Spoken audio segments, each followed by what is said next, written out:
about Elly because I've only met her, this is the third time.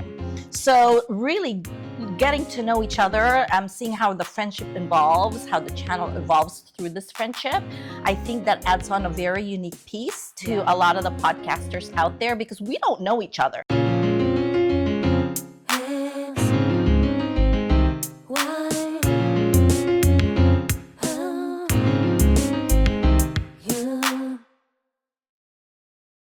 Hi everyone! Hi everyone! My name's Elly. And I'm Ellen. And happy Asian American Native Hawaiian Pacific Islander Month. We did not want to miss anything, so we Google searched this and we know that that is the right and correct way of saying it. But happy NHPI month! Yes, we're so happy to have you for our very first episode. What we are going to talk about today is just a little bit about who we are, how we got started, because it's a pretty interesting story. And so we'll just jump right into it. I'm kind of curious, Ellen, how did you come up with this idea for the podcast? So every year of my birthday, my birthday's in August, so every August I always do resolutions, sort of the same way that most folks in the beginning of their new year kind of have their New Year's resolution. Well, every year of my birth month, I kind of intentionally sit there, think, reflect on the past, and then, how do I want my future to look like? And I kind of, set goals. And there's a lot of goals that kind of encompass, learn more about computers or, connect more with people or, like just a whole bunch of little things. And when that's one fold. And then secondly is I'm in social media a lot. And when I Google search Asian women with gray hair, Gen X women, there's not a whole lot. I mean, there are some. Most of them are health gurus, or there are some that are comedians, but even the comedians are the younger generation. But if anybody out there can find a Gen X person that is in social media a lot, actually there is one, but she's more fashion. And outside of the fashion and the health, is there anybody else? Is there a representation of somebody that looks like me? So when I was doing all this stuff, I'm like, well, how can I achieve this? Because I feel like I'm Gen X, and so I'm on the way home. Like most Gen X, we're not starting out. We're kind of on the way home, and there's still so many things that I want to do, and I just feel like time is running out. And to me, is how can I reach all of these goals? Sort of like, in one or quicker and faster. And I just thought that why not do something crazy and maybe do a podcast. Okay. Some people, some people say books, or some people, I don't have the time for books. I don't have, I can't write I just, I have to be realistic. Yeah. And one of my goals is connect and touch, like touch in the sense of being able to really reach out to people, not just in my sphere, but kind of outside, and even wonderfully it was globally, but touch them in the sense of connect with them and be able to converse. And I think that the best possible way is through a podcast. Okay. I had a name. I've been thinking of this podcast idea for going on 2 years, and I had the name. I started out with X, Y, and Z because I'm Gen X, and I said, I can easily find somebody that's Y and Z. And I went to an Asian alumni event, and At UF? at Yeah. UF, I was invited, and there were only three other women that showed up, three other people. And I went there through an invitation from a friend. I didn't even want to go. So this is why I think all of this is kind of fate tied, because I didn't even want to go, but I went, and in walks Elly. And her energy to me was just, your energy to me was just so, I'm like, I can connect with this girl, I can connect with this person, and I've got to ask this person if she wants to co-host with me. And when I asked her, when I called her, and I said, don't say no. That was her first line. I was really over, please don't say no. Think about it and get back with me if you're interested, because I did not want to onboard somebody that wasn't going to give it their all as much as I wanted for this to work out. And what did you say, Elly? I said, well, let me back up really quickly, because when you're talking about how we met too, it's just interesting. Like Ellen mentioned, she wasn't supposed to be there, and she didn't really want to go to it. And I actually really wasn't supposed to be there, because the co-host, or the host for that particular alumni event at UF, was supposed to host it, but he was in the Philippines. He's Filipino. So he's Filipino, yeah. So he was traveling to the Philippines. So he's like, hey, please, can you do me a favor and host this event?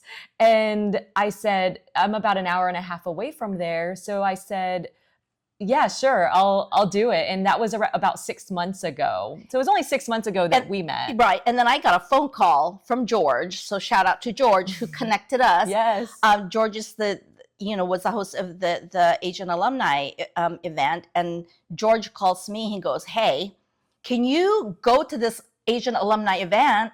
Because Elly's going to be there. And I wanted to make sure that there's enough people that go, because she's traveling from far and I don't want nobody to show up.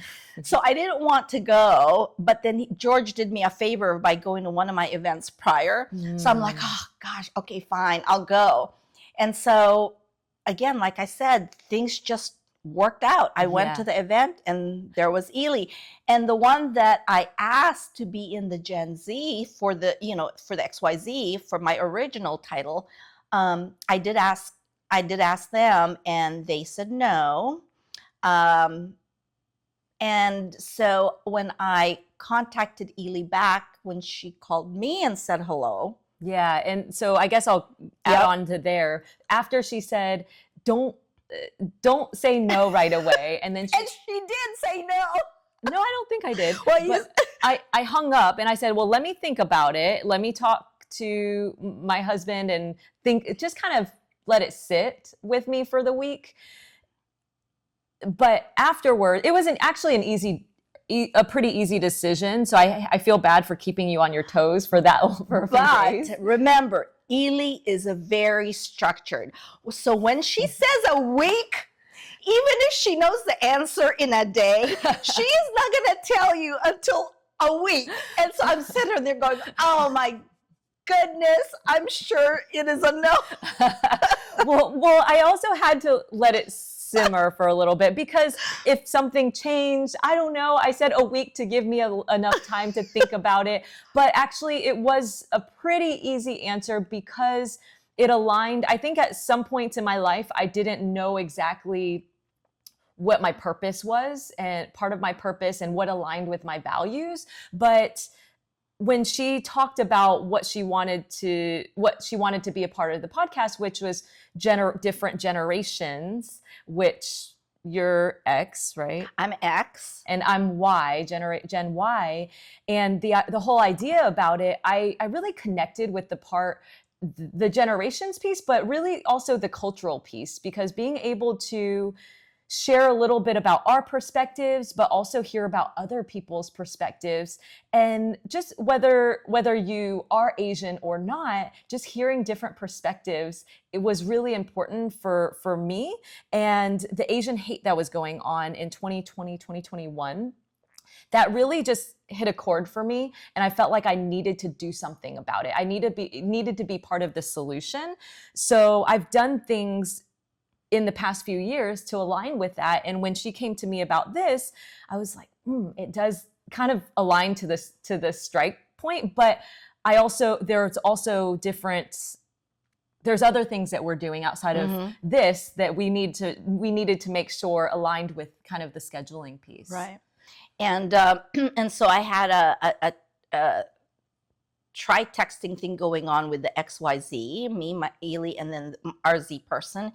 And before Elly answered, even though she already knew the answer, Z contacted and texted us and said, "No, I'm out. I can't do this." Primarily scheduling and all of that stuff. So then after a week, Elly got to me and said yes. But then at that point, I was like so involved in trying to find the Z. And then Elly said, "Well, why not just make it XY?" And that stewed for a while. And then I don't know who, was it you that came up with the U? I don't remember. I have no idea, but it was perfect. I don't even know who really came up with you, but somebody came up with you and said, it's going to work, X, Y, and U. You in the sense of the audience, of whoever is listening. And everything just kind of snowballed from there. Everything just kind of fit. Everything from, what the episodes are going to be about, what are we going to talk about, the generation with the TION, the Asians part of it. Everything just kind of morphed and yeah. Yes. No, it's perfect. I feel like being able to kind of take both of our creative sides, and you mentioned to me too a few times, you're like, this is in my head, X, Y, and Z, X, Y, and Z. So I think it was hard for you to think of, it was challenging. You're like, well, this is X, Y, and Z, but it was a blessing in disguise. Yeah, it really, really works because what we, and as we talked, we wanted to make this a very casual, very chill, almost like this is a sleepover or a casual, fireplace. I wish we could be drinking wine too, but very casual where we want to not just be talking about ourselves, and as we discovered and touching on again, the representation part of the different, our Asian ethnicities and us being, being Asian American woman, and we'll get to that a little bit. Then the connecting piece, like we're hoping that we are able to really touch a lot of people globally, and then being able to through your comments and in telling us what you want, or kind of agreeing or disagreeing, whatever, about what we talk about.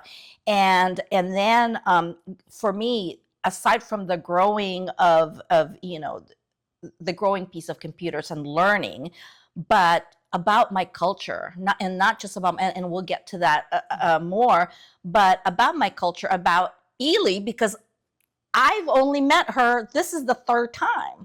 So really getting to know each other, seeing how the friendship evolves, how the channel evolves through this friendship. I think that adds on a very unique piece to a lot of the podcasters out there, because we don't know each other. No. So the questions that we ask each other, sometimes we even talk, and I'll ask her a question, and then when she starts answering and it starts getting deep, I said, no, don't tell me, because that would be a good episode, So we even stop each other. And what you're really watching is a very natural. Yeah. And you're right. I think that natural piece, because how we connected when that first meeting, I felt your energy and you felt mine a little, and we just connected on the stories, and we shared I feel like some first meetings are just very, have you ever had a first meeting that's very just, what do you do? Just very filtered. Very, very filtered. Where you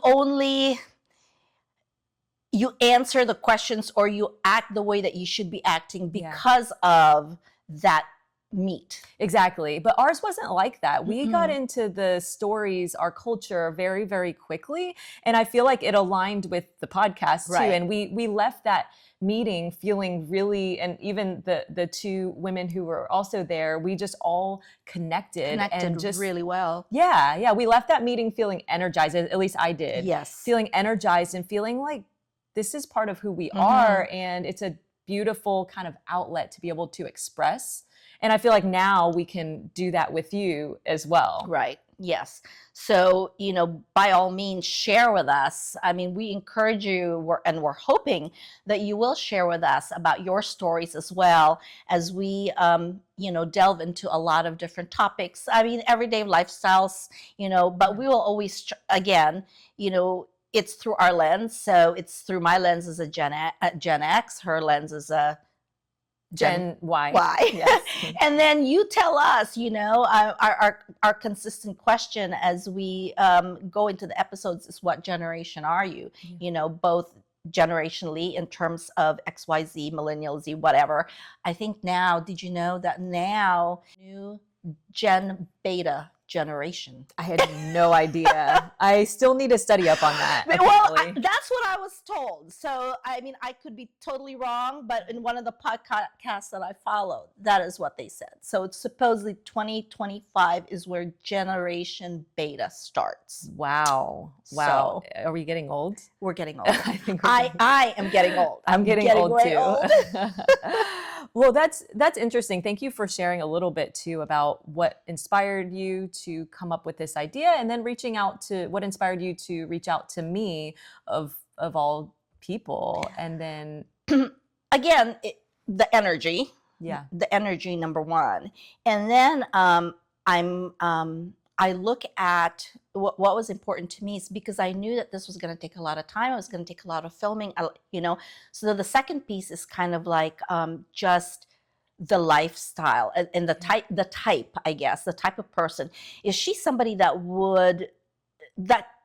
could kind of go along with me, because I'm just such a chatterbox and I have a lot of energy? Is she somebody that can feed off of my energy? And when I prod her for questions and stuff, that she could do the same thing. Yeah. And at that meetup, yes, like we were all just talking. Yeah. And if you think about it, thinking back on that table, me and you did a lot of the talking.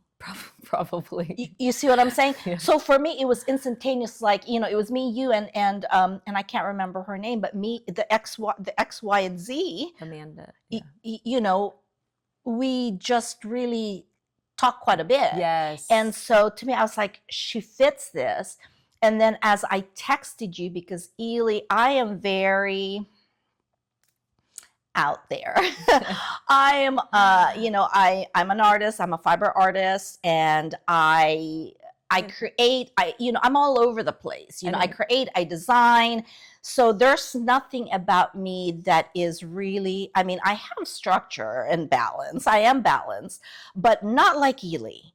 Elly is very, Ellen, we have 15 minutes for this. 15 minutes. We have, and like she keeps tabs on things. And to me, and that was another, and I discovered just through our texts and you scheduling our conversations and our Zoom meetings and our meetups and all of this stuff.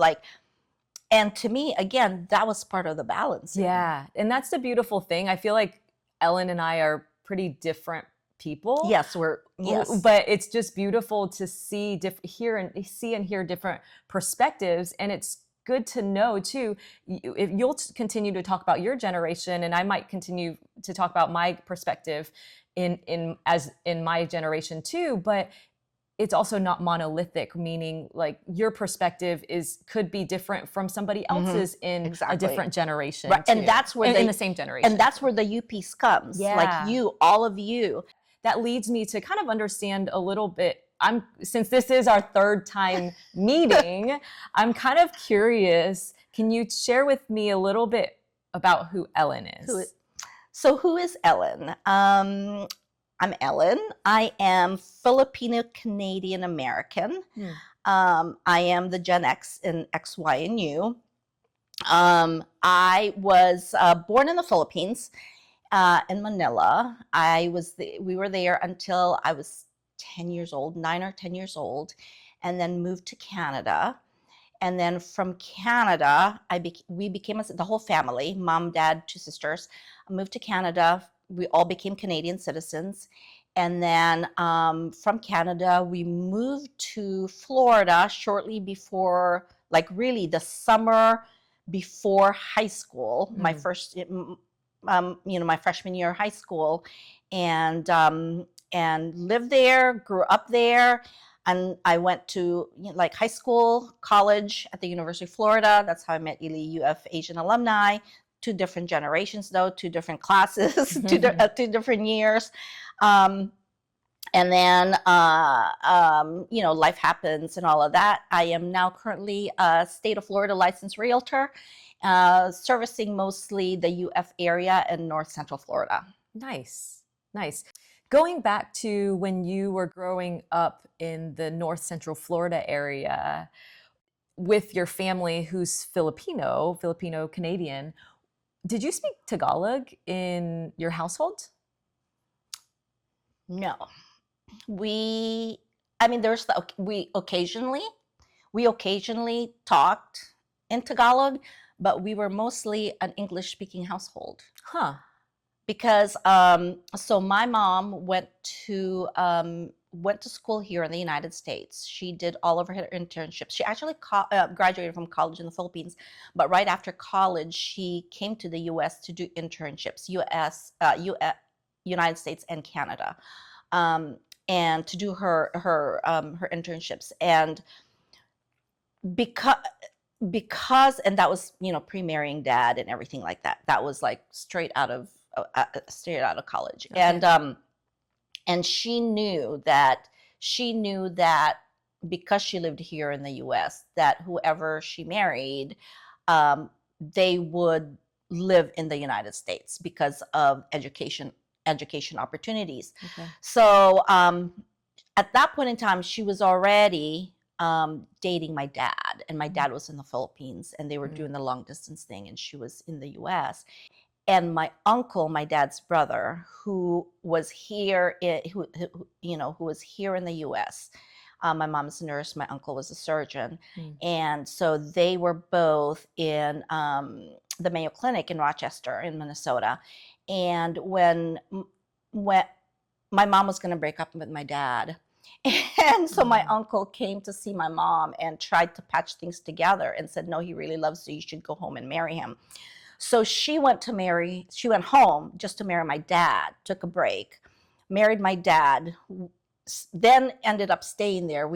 Kids happened and all that stuff. So in the process of having the family, she always knew that she was going to bring us all to the US eventually. From the Philippines? From the Philippines. Okay. So we were all in the Philippines. And so, it was very important to her that her children were going to very easily fit in the United States and be able to speak English. So even in hiring, she always spoke in English, and even in hiring our nannies, the prerequisite for them is that they need to be able to speak English. So we were always an English speaking household. So we spoke English when growing up, even with the nannies and everything, we always spoke English.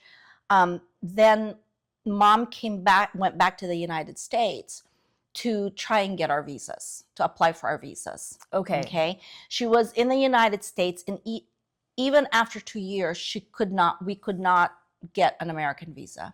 Wow. So then she called my uncle, because by that time she was done. She was so frustrated. She's like, I can't keep waiting forever. I can't be separated from my family all this length of time. I'm just going to say, forget it. And we're just going to stay in the Philippines. I'm just going to go home. Oh, wow. And my uncle goes, no.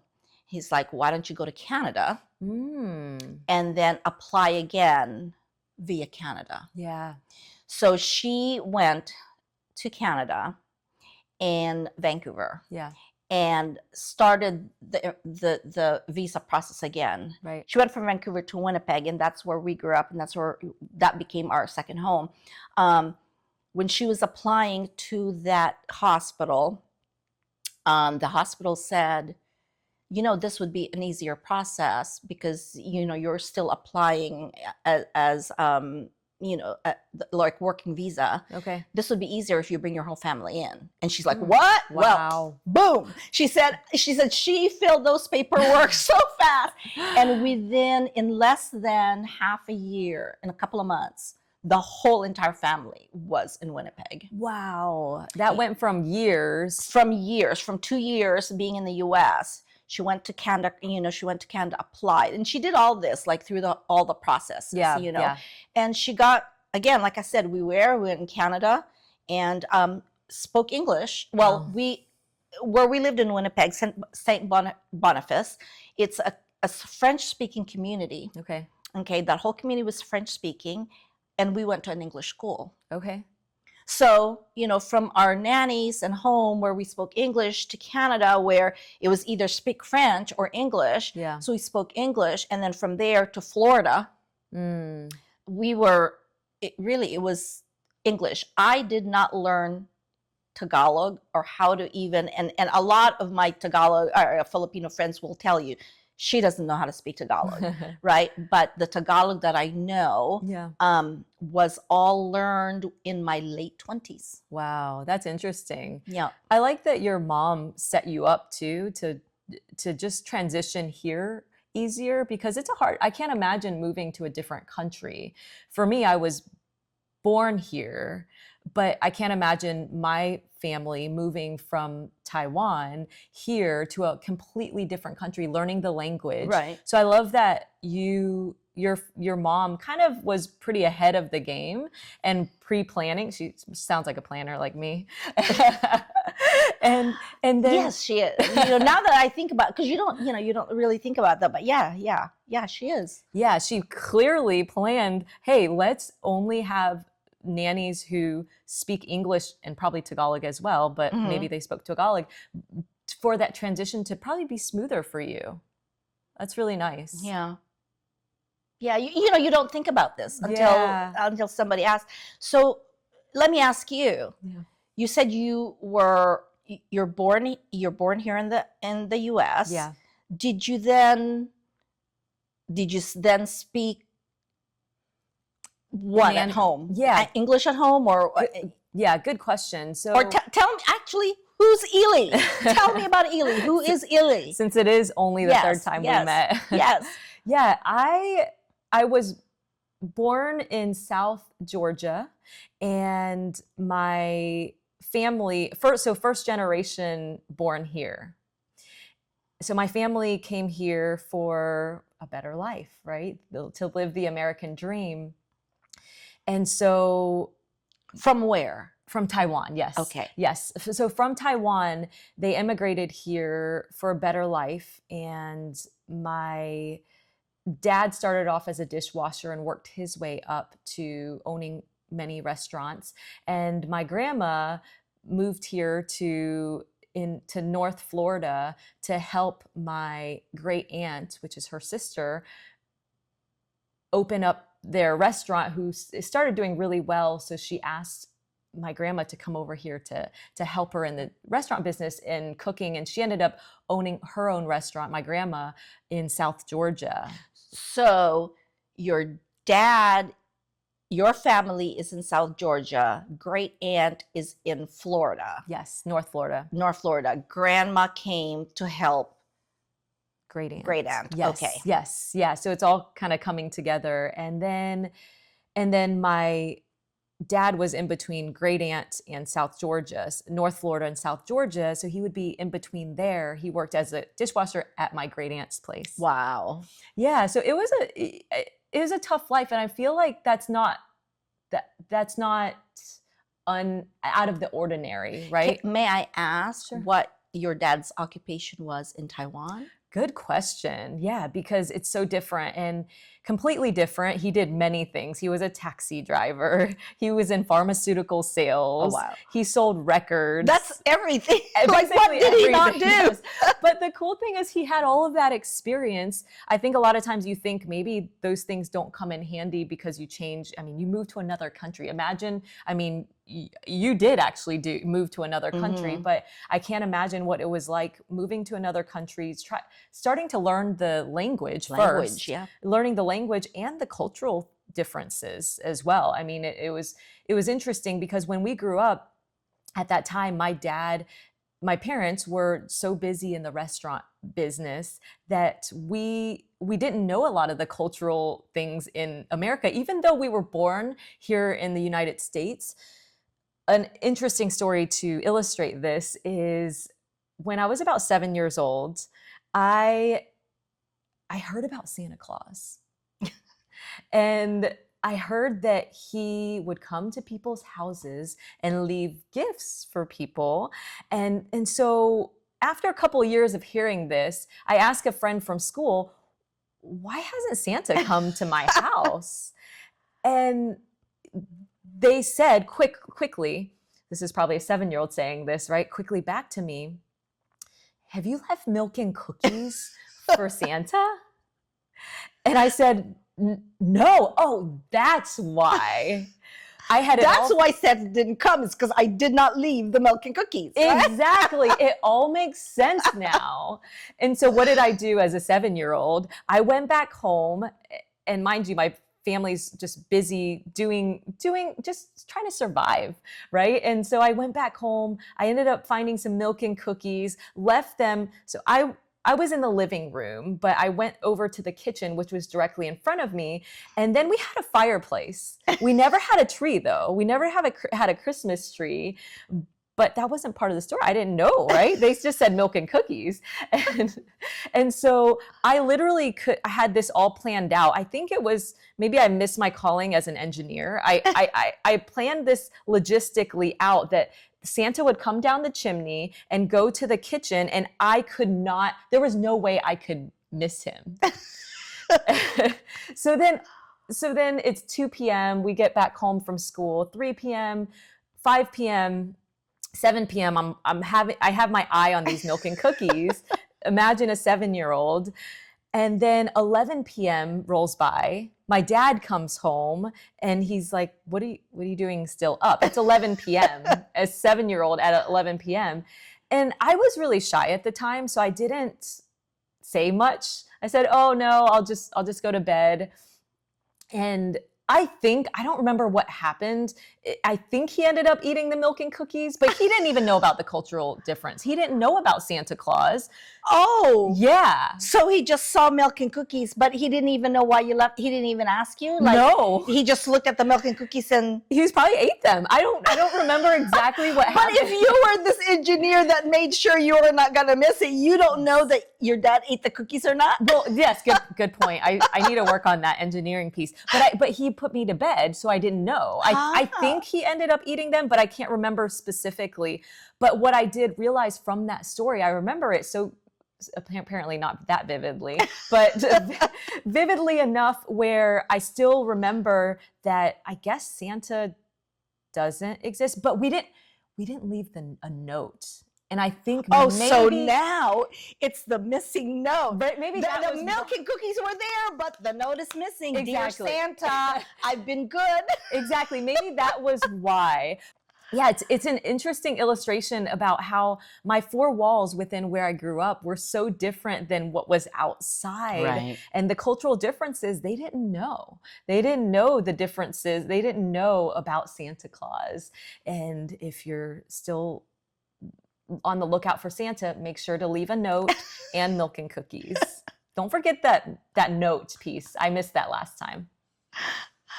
Oh, okay. But that was a little bit about kind of growing up. Okay. And then I ended up going to UF, and we're good. Okay. We ended up going to UF and graduated in criminology. I was always really curious about people. I grew up being really shy. And I remember reading this book because I was an introvert, and I still feel like I am in a sort of an introvert, meaning where I get my energy from actually reading a book or like the downtime. And I'm guessing you might be the opposite though. Anyway, but with that, I went to school, and in criminology, and I was always curious about people. As a kid, I wanted to be a cop or in the FBI. Oh gosh. Yeah. Which is totally opposite from me. Yeah. So it's what did Totally you? opposite because I went to school, graduated in interior design and architecture, and I did not like tests. I do not like tests. I do not like reading books. Not saying that we didn't have tests or reading, but in design and in architecture, a lot of it was making models and being creative, the whole creative and design process, and then presenting it, to professors and all of that stuff. So I can take critique. Yeah.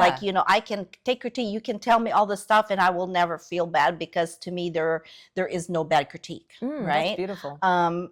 But if you tell me to study and then test me afterwards, like reading book, even like I've read a lot of books. I mean, I have read a lot of books up until college. Okay. After college, it's all audio. Okay. It's all audio. All right. So I'm still really kept up with being informed and a lot of authors that I love, but I'm not like you. I'm a nerd. I'm a little bit of a nerd. Yeah, you can say it. I think our books are like, here's Elly's. Like if you throw our books on the coffee table, you would easily be able to split which one is Elly's and which one is Ellen's. Probably, but that would be easier, right? It would be easier to figure out who's who. Yeah. But I remember when I was 12, I picked up a book on how to talk to people because I was an introvert, and it said to ask a lot of questions, and that's kind of carried me and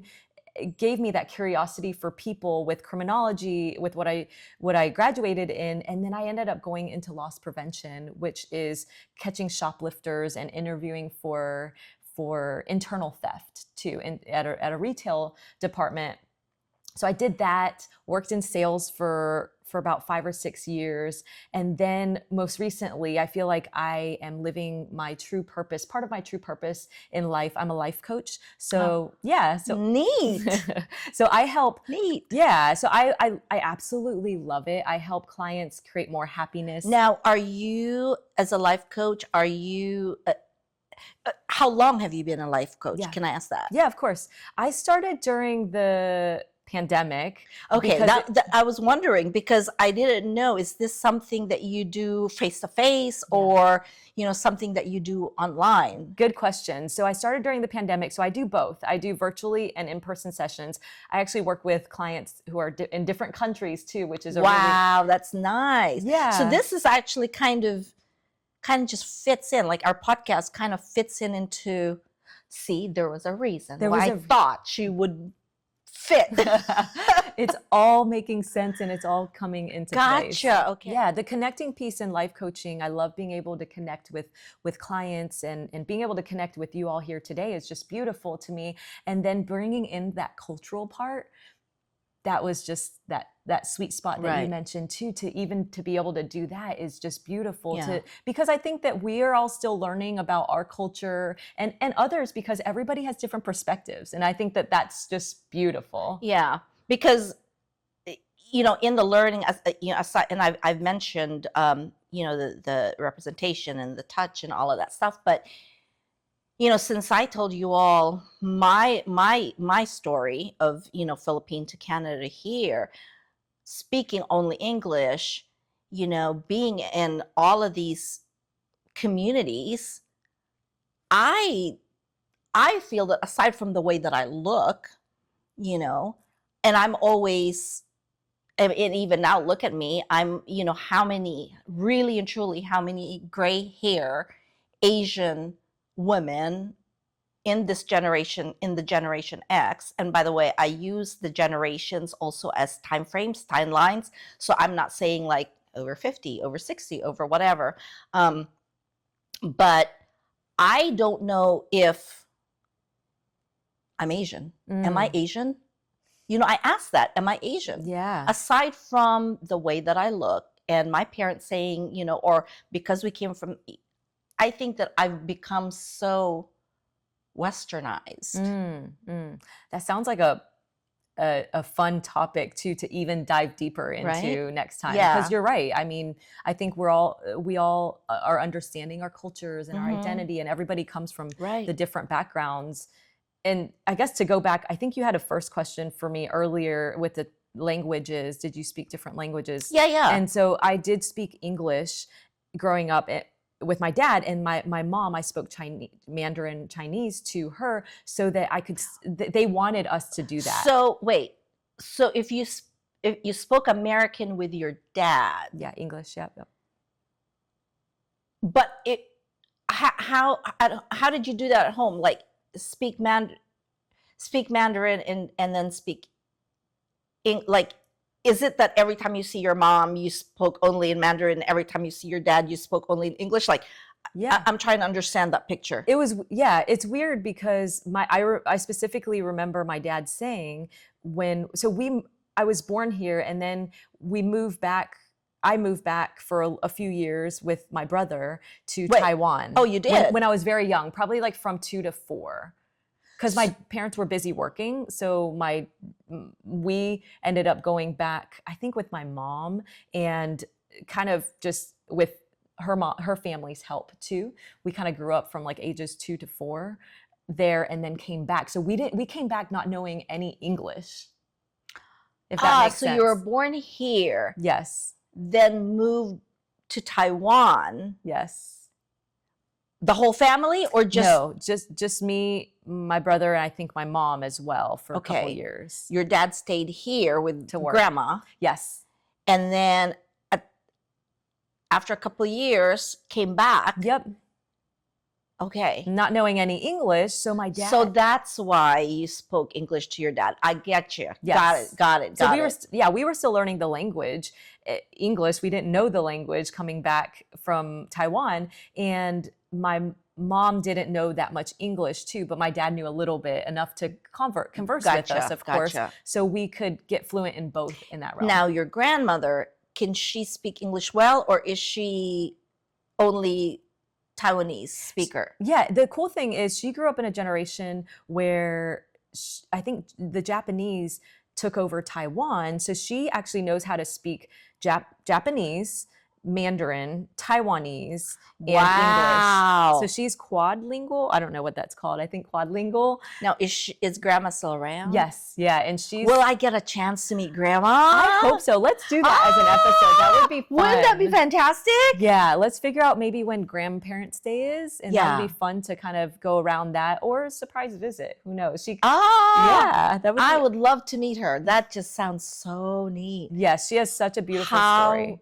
Oh, that's her stories. Yeah. And cooking. She's a fantastic cook. That's right. Everybody she's a fantastic chef. Like everybody in my family. Except there is a reason why I'm at it. Yeah, you like food. All right. That's great. Wow. Okay. Yeah. So I think that it's great hearing your perspective and your story too. And my story is a little different, but I feel like there's so much perseverance in all of it, in all the stories of the Asian culture and the immigrating here, and it's just beautiful to hear. Yeah.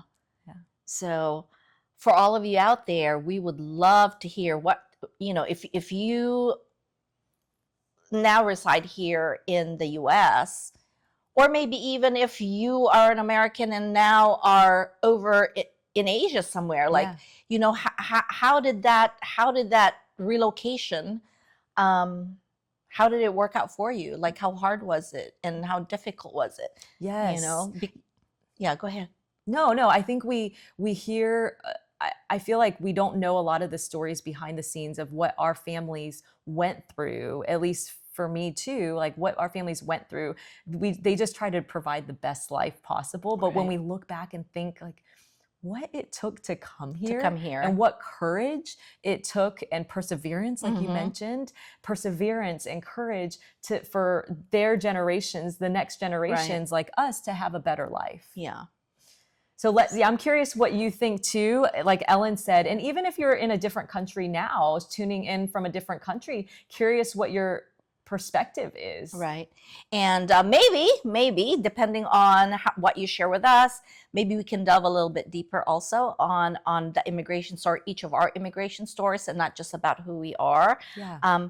In a future episode. Yes. So thank you again for joining us today, and hopefully you will want to hear more about us, about our episode, get to know both myself and Elly, and we will see you next time. Yes, thank you so much for joining us. Stay tuned for our next episode in a couple of weeks too. We will be diving deep into the generation part of us. And we want to hear more about you too. And since Mother's Day is coming up this weekend, I want to say a very, very happy Mother's Day to my mom, Erna, and then a couple of mothers that are very near and dear to me, Mom Kay and Mom Kim and Mom M. Each of you know who you are. Love you all. Oh, thank you. That's great. That's beautiful. And I do want to say a special happy Mother's Day to every mother out there. And there's so much love that goes into everything that you do. And my mother, Jenny, and my grandmother, because my grandmother was a big influence and she was a mother figure to me. But there's so many mothers, my aunt too. There's so many to thank, but all of the mothers who I know, but also who are out there listening today. Thank you so much. And we wouldn't be here without you. So see you next episode. See you next episode. Bye. Take care.